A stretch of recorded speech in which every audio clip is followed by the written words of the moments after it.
Assalamualaikum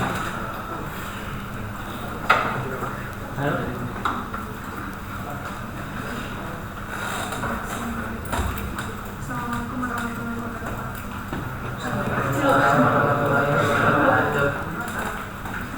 Kami dari Kota 102 Yang keras. Kami dari Kota 102 dengan judul pengembangan aplikasi berbasis web untuk penjadwalan layanan di Emir Masjid menggunakan algoritma identik. Di sini ada saya sebagai Sosnado dan rekan saya Mutia Habita dan Arya Garat. Baik, di sini kami bekerja sama dengan mitra kami yaitu Amtado Universitas Masa Mati, di mana dengan tujuan tugas akhir ini yaitu untuk mengembangkan aplikasi berbasis web yang dapat memudahkan proses penjadwalan layanan di MR Masas ini. Yang tadinya penjadwalan ini menggunakan Google Sheet dengan banyaknya data yang harus dikelola. Di sini juga dapat dilihat bahwa uniknya relasi dan atribut data yang kami buat. Kami sendiri menggunakan algoritma genetika karena algoritma genetika sendiri cocok untuk digunakan untuk mencari solusi ketika banyak constraint pada masalah tersebut. Proses algoritma genetika sendiri ada 5. Yang pertama ada inisialisasi populasi. Inisialisasi populasi ini itu langkah awal untuk membangkitkan sekumpulan solusi. Yang kedua ada evaluasi atau fungsivitas. Solusi yang dibangkitkan di tahap pertama nanti akan dinilai berdasarkan constraint seperti hard constraint atau soft constraint. Hard constraint itu constraint yang tidak boleh dilanggar dan ketika dilanggar itu tidak akan terbuat solusinya. Sedangkan soft constraint itu bisa dilanggar dan tidak akan terjadi pembatalan pembuatan solusi ketika dilanggar. Yang ketiga ada seleksi. Seleksi itu untuk memilih solusi-solusi tadi yang sudah dinilai. Akan ada beberapa solusi yang dipilih pada tahap seleksi ini. Kedua solusi yang dipilih pada tahap seleksi ini akan diperlopor atau dikawinkan untuk menghasilkan anak atau keturunan baru. Selanjutnya ada tahap mutasi. Tahap mutasi sendiri digunakan untuk mengacak solusi di dalam solusi tersebut agar solusi punya itu luas gitu, jadi nggak sempit dan berbagai macam. Yang kelima ada replacement. Replacement itu penggantian solusi lama dengan solusi baru. Replacement ini dilakukan setiap satu generasi sekali, setiap satu generasi evolusi. Selanjutnya analisis infrastruktur pada lingkungan deployment. Teknologi yang digunakan berupa web hosting, platform programannya yaitu JavaScript dengan Node.js sebagai runtime backend. Basis datanya menggunakan Postgres versi 17 dan frameworknya menggunakan Express.js. Kebutuhan aplikasinya menggunakan data ini, konferensinya, lalu data center dikelola secara mandiri. Ini TA sama deployment komputasi awan sama Node.js sama itu Postgres. Beberapa teknologi yang kami gunakan, React sebagai frontend, Postgres sebagai database, Express sebagai backend, dan Prisma sebagai ORM penghubung backend dan database.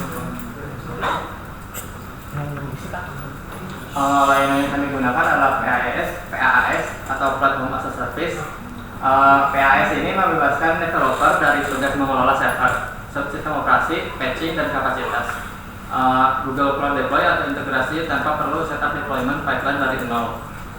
PaaS ini juga fleksibel menggunakan stack seperti Express, Prisma, React, dan Postgres. Layanan Google Cloud yang digunakan adalah Google Cloud Run untuk kontainer yang akan di deploy-nya, lalu Google Cloud Storage yang menyimpan file statik dan Cloud SQL untuk instance SQL di Postgres. Lalu pertimbangan dari pemilihan teknologi itu karena akan dari pengguna dan dikerjakan terutama paling banyak pada waktu jam kerja, dan dengan fitur utama yaitu manajemen mendukung penjadwalan dan pemesanan dan penjadwalan. Baik, di sini deployment diagram di mana kita menggunakan web, kemudian penghubungnya yaitu ada Nginx, kemudian si backend-nya ini menggunakan modular di mana ada router, controller, service, dan model, dan juga dibantu dengan Prisma WRM untuk menghubungkan ke Cloud SQL, kemudian front-end menggunakan React.js.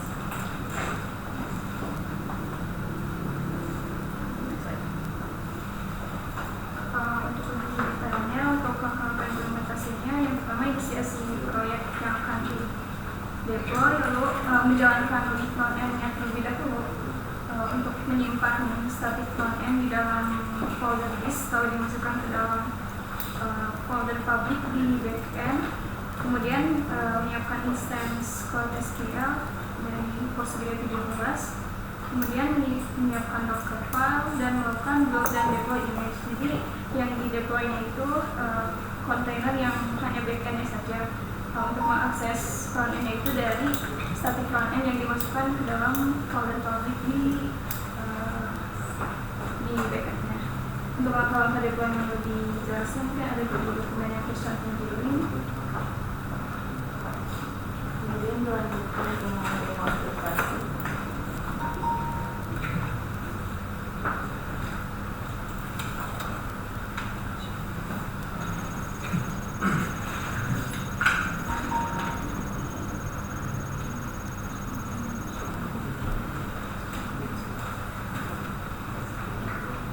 Di sini masih dengan data dummy, yaitu aplikasi kami dari halaman homepage-nya. Kemudian melakukan sign in sebagai role super admin.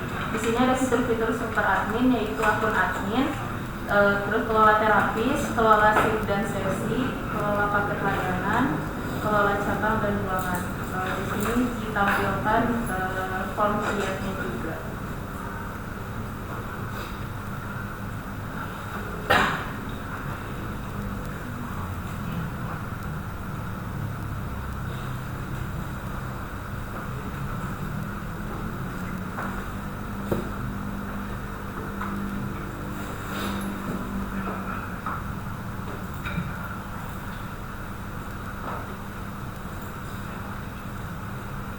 Kemudian selanjutnya apabila login sebagai admin, pada admin sendiri data yang dikelola yaitu ada harga paket layanannya karena setiap cabang itu harga paketnya berbeda. Kemudian alokasi shift jam kerja setiap terapis, kemudian presensi, pemesanan dan juga kelola pasien.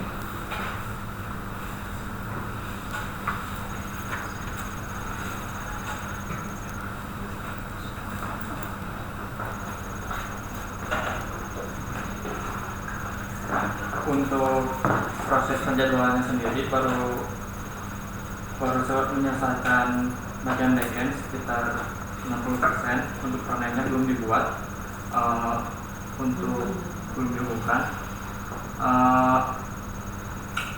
Pembuatan jadwal ini baru menambahkan 3 constraint, yaitu preferensi itu ada 2 berdasarkan nama terapis atau jenis kelamin.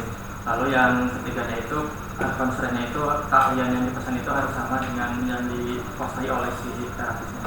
Untuk soft constraint itu ada 2, yaitu total jam kerja terapis yang masih di bawah rata-rata akan diprioritaskan, lalu jam kerja terapis yang paling tinggi per harinya itu akan diprioritaskan. Untuk kedua soft constraint tersebut belum diimplementasikan.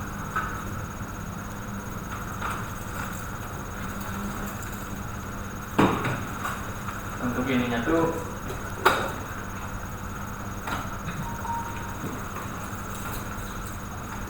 untuk inputnya itu ada ID pasien, ID paket, tanggal, sesi, ID cabang, jenis ruangan.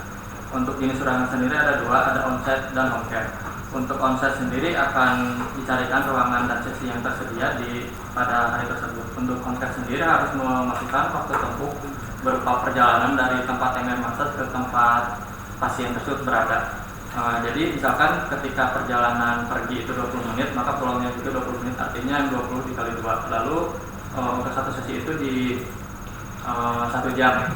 Jadi ketika perjalanan pulang perginya 40 menit akan di ceiling atau dibulatkan ke atas jadi 60 menit atau satu sesi. Untuk paket sendiri ada beberapa macam durasi, ada yang 30 menit, ada yang 60 menit, ada yang 90 menit. Untuk yang 30 menit ini sama seperti perjalanan akan di sharing atau dibulatkan ke atas agar menjadi 60 menit. Jadi satu paket itu satu sesi. Kalau yang 2 sesi yang 90 menit.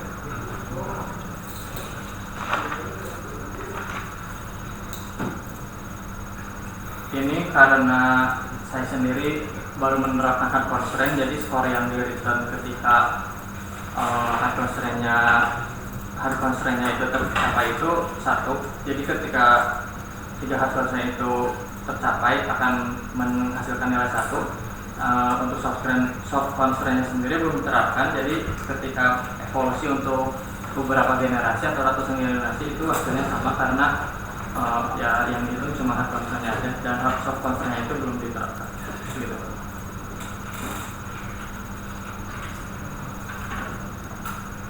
Ini udah di deploy? Kalau yang ini Belum. Selesai. ya yang bagian yang hanya dulu.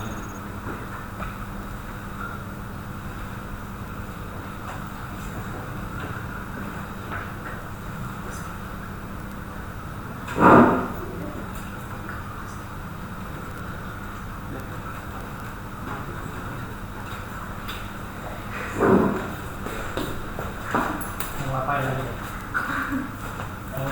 Kendalanya apa kalau untuk deploy?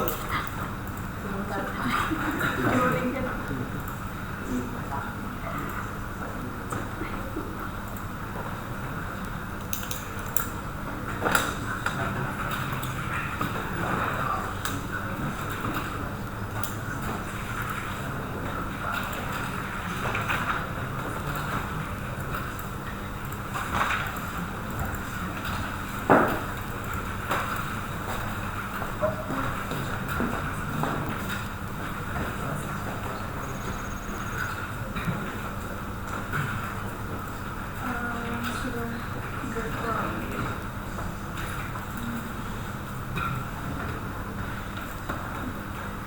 Samakan sama yang di video. Ya sama. Jadi kendalanya mungkin karena kesalahan menggali informasi. Jadi kan asalnya itu pakai deploy pakai Google App Engine. Nah, tapi Google App Engine itu sebenarnya terdeploy, tapi npm install itu yang orangnya itu nggak terinstall gitu. Jadi keterangannya itu terdeploy tapi service unavailable gitu. Ya itu sudah dicoba dan ya udah cobain dulu aja, Pak. Beralih aja ke Cloudrun. Waktu di Cloudrun itu